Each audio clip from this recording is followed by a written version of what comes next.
Muummee Itoophiyaa Abiy Ahmed waggootaan booda gara lixa Oromiyaa imaluun hawaasa lixa Oromiyaa godinaalee adda addaa jiraatan waliin dhimma nageenyaa fi misoomaa irratti mari'atan. Marii roobii har'aa magaalaa Naqqamteetti godhame irratti rakkoo nageenyaa sababa sochii hidhattoota waboo fi qaamolee nageenyaa mootummaa gidduutti waggoota 4 oliif adeemaa jirutu dubbii ijoo ture. Ministeerri muummee Abiy rakkoon nageenyaa kun furmaata kan argatu hidhattoonni waboo qawwee kaanii yoo galanii fi karaa nagaa yoo qabsaa'an akka ta'e dubbachuu miidiyaaleen biyya keessaa gabaasaniiru. Suur sagalee OBN'n waraabame irratti hoogganaan biyyattii hidhattoonni guyyaa har'aatii kaasanii nagaan galuu danda'u yeroo jedhan dhagahamaniiru. Rakkoo keessoo keenyaa hiikkannee jennaan inni kan nama yaaddeessadee yaadu gama kooti. Kanaaf namoonni yaadni keessan yookaan yaadni jara nurraa adda ta'e tokkoffaa guyyaa har'aatii kaasanii nagaan galuu danda'u. Lammaffaa nagaan galanii tarsiimoo isaanii, kaayyoo isaanii, yaada isaanii ummata isaaniitti ibsachuu danda'u. Baay'eeti waggaa 3 filannoon ummata Wallaggaa, ummata beekaa kan yaada gaarii qabaatanii amansiisanii jennaan ummanni filata. Warri yaada keenya jibbitanii qabsooftanis ergaan kun hundaaf waan ta'eef daandii hojjetamu hundaafsisinaa. Daandiin kun ummata keessaniif waan ta'eef dhugaa Oromoo taatan Oromoof qabsooftu yoo ta'e carraan kun nu darbuu hin qabu waan ta'eef hojii misoomaa bu'uura misoomaa dhaabsisuun sirrii miti hundi keenya eegnee hojjechiisuu qabu. Ministeera muummee waliin gara Naqamtee kan imalan pirezidaantiin naannoo Oromiyaa obbo Shimallis Abdiisaa gaaffilee misoomaa hirmaattonni marichaa kaasaniif deebii yoo kennan hojiileen bu'uura misoomaa hedduun waggoota dura akka hojjetaman heeyyamni kennameefii ture sababa nageenyi boora'eef hojjetamuu akka hin dandeenye dubbatan. Lixa Oromiyaa irratti daandiin muummee ministeera keenya darban murtaa'ee kenname Oromiyaa guutuutti waggaa 27 darbee kenname kan lixa Oromiyaa qofaaf kenname. Garuu rakkoo nageenyaa irra deddeebiidhaan kaasaa turte suntu saqalee miti. Ammas nageenya karaa waaraatti finna taanaan rakkoo misooma bu'uuraa kan ammaan booda murtaa'u miti. Amma yoonaa kan nu murtaa'e hojiitti hiiknee jennaan lixa Oromiyaa guutuutti bu'uura irraa dubbii waan jijjiiruu danda'u. Garuu rakkoon nageenyaa kun kaa'olaanatti qormaata guddaa ta'e jechuudha. Kanaaf rakkoolee bu'uura misoomaa sin kaaftan keessattuu kan ammoo naa murtaa'an baay'ee isaanii kan murtaa'an kan sin kaasaa turtanii kan immoo dabalataan hojjetamuu qabanis nagaa buufnee naannoo fi uummanni waliin qindoofnee yoo hojjenneetiin jenne jijjiirama olaanaa fiduu akka dandeenyu carraas jiru jireenyatti jijjiiruu akka dandeenyu akkuma hawwatamuufi. Kutaalee Oromiyaa iddoo adda addaatti qabsoo hidhannoo waboon gaggeessaa jiru dhabamsiisuuf lola qaamolee nageenyaa godhan uummata godinaalee Wallaggaa fi godinaalee biroo keessa jiraatan rakkoo jabduuf saaxileera. Ji'oota darban mootummaan hidhattoota waboo waliin mari'achuuf fedha qabaachuu kan ibsame ta'us hanga ammaa mariin qabatamaatti gaggeeffamuu eegalee akka hin jirre gama hidhattootaan ni dubbatama.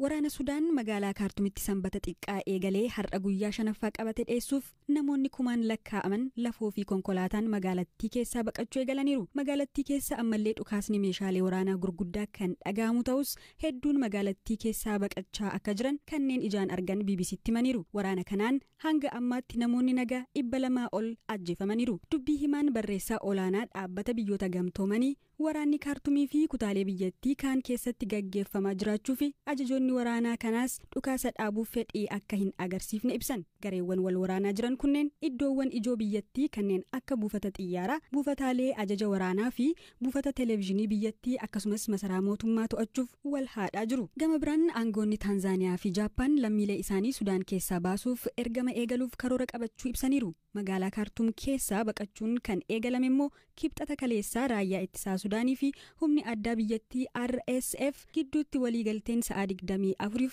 dhukaasa dhaabuu waliigalamee osoo hin turin fashalaa'uu hordofeeti. Waliigalteen kun kan taasifamee ture namootni nagaan waan nyaatanii fi waldhaansa akka argatan haala mijeessuuf ture. Har'as humni addaa biyyattii RSF dhimma namoomaaf jecha waraanni guyyaa tokkoof akka dhaabbatu yaada kan dhiyeesse ta'us raayyaan ittisaa biyyattii waliigaltee kana simachuuf dhiisuun hin beekamne. Namoonni nagaa Kaartum keessaa baqachuu kan eegalan ganama yeroo ta'u naannoon waajjira olaanaa raayyaa ittisaa Sudaan haleellaa guddaan irratti raawwate aarri gurraachi yoo ol ba'uu ni mul'ataa jedhu kanneen ijaan argan. Hidhattoonni Rapid Support Force magaalattii keessa konkolaataa waraanaan naanna'aa akka jiranii fi xiyyaaronni waraanaa mootummaa ammoo naannolee humni addaa buufatee jira jedhamee amanamu haleelaa akka jiran jiraattonni himaniiru. Magaalattiin hanqina boba'aa, ibsaa fi bishaaniin rakkoo keessa galuunis gabaafameera. Qindeessaan waldaa hakiimota Sudaan Dr. Ahmed Abbas yaada BBCf kenneen hospitaalota 59 magaalaa Kaartuum keessaa 5 qofaatu banamee jira jedhe. Hospitaalonni 39 waraana kanaan miidhamuu fi kanneen biroo ammoo harka warra wal waraanaa jiranii akka jiranis waldaan hakiimotaa ibseera. Haala kana keessatti waraanni hamaan itti fufee kan jiru yoo ta'u, kun ammoo waraana waliinii hamaa biyyattii keessatti kaasuu malaa jedhamee sodaan wal qabatee horii bitanii qircaa nyaachuun baratamaadha. Godinaalee gara Arsii Gujii irraa kanneen sangaa qircaaf bitatan keessaa wanta akka warqee fakkaatu argatanii gatii gaariitti kanneen gurguratan jiraachuu gabaafameera. Godina Gujii lixaa aanaa Bulee Horaa kan jiraatan obbo Ashaagiree Gurmeessaa ayyaana Faasikaa hiriyoota isaanii namoota 10 waliin sangaa qircaaf bitan keessaa wanta akka warqee giraama 94 qabxii 6 ta'u argatanii qarshii 180tti gurgurachuu BBCtti himan. Galaanaa Balaayituu dubbise.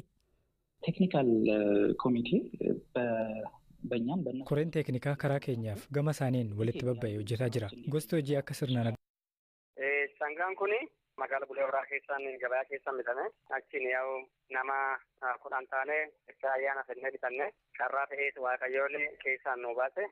Meeqaan bittan sangicha? Sangicha 27. Tole maaltu ta'e yeroo qaltan maaltu argame? Wanni keessan argame mootii keessan mootiin bishaan qaba bisiirra ta'a keessan na qabnee na laallu wanni waa akka tarii keessa jira na keessan urree kaane gizee tarsaannee laallu. Kun waan kana dhagganne waan amoota tarii kana dhaggeesse. Maal jedhama? Amoota tarii jedhama. Waan gatii jabeessaati? Gatii qaba. Hin bitama. Warqee miti? Warqii miti. Amoota tarii jedhama. Kanaaf ka isin argattan amma waan guddaa tokko? Waan guddaadha. Waan waaqayyoon waan rabbi nu baase waan guddaadha. Giraamatti safartanii ilaaltanii? Giraama 94 tuqaa ja'aadha. Tole. Kana caalullee namni dhaggata. Giraama sa'a kana olillee jira. Hin dhaggama. Maal goota nagaa waan kan? Nootiin gurguranne nama bitu jira. Tole. Hin gurgurre. Meeqatti gurgurtan? Qarshii 180 gurguranne.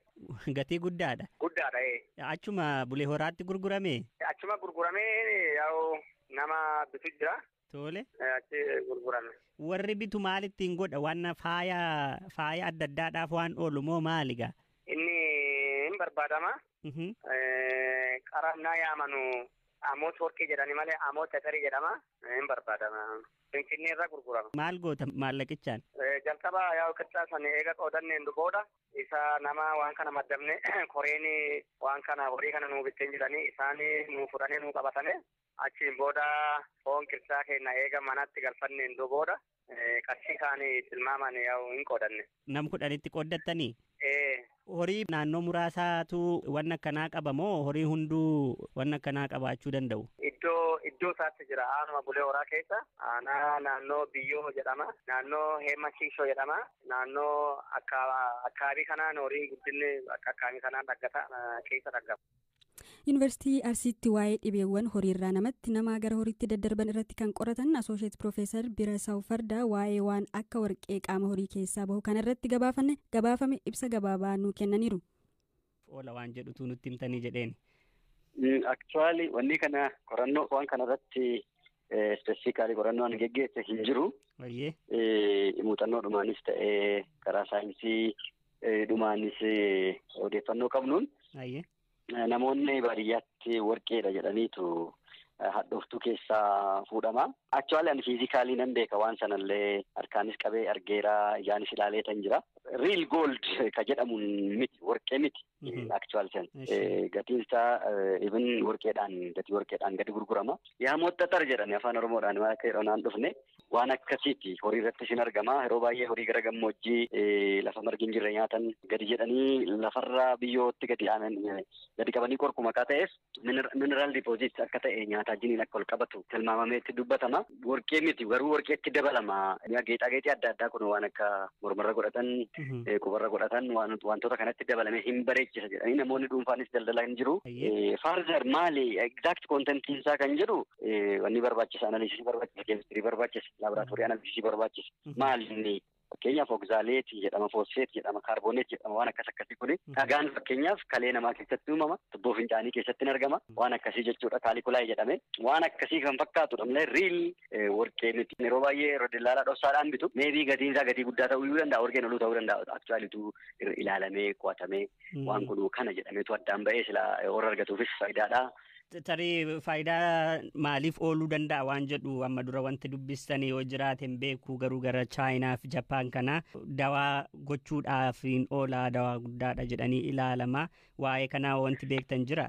Kanatti odeeffannoo hin qabu. Ani kana dura illee gaggaafadhee ibin maatii mokoo keessa fira koo keessa ta'anii jarreen kana dhoksaadhaan fuudhanii geessanii gurguratan namoota an beeku jiru.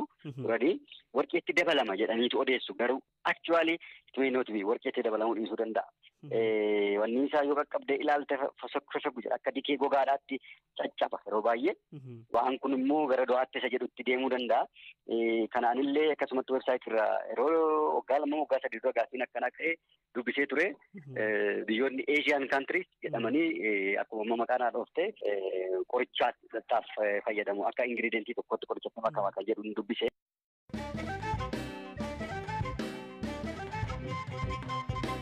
Carraa hojii biyya alaan namoota 100,000 bobbaasuuf akka ta'e ministeerri hojii fi ijaarsa dandeettii ibse. Ministeerichatti hojii raawwachiisaa koominikeeshinii kan ta'an obbo Abbabaa Alamuu mootummaan hojjettoota 500,000 gara Saawud Arabiyaa erguuf jechuun dhimma miidiyaa hawaasaa irratti himamaa ture quba akka hin qabne dubbatan. Ejensiiwwan 77 seera qabeessaan biyyattii keessatti galmaa'anii jiran hojjettootaaf leenjii kennuu jalqabuu kan himan itti gaafatamaan kun kanneen amma Saawudiidhaa deebi'aniin alatti carraan hojii kun nama kamiifuu banaadha jedhan. Akkasumas hojjettoota gara Saawudii erguuf mootummaa biyyattii waliin eegumsa lammiilee irratti haasaan taasifamaa turuu himuun ammallee hojjetamaa jira jedhaniiru. ቴክኒካል ኮሚቴ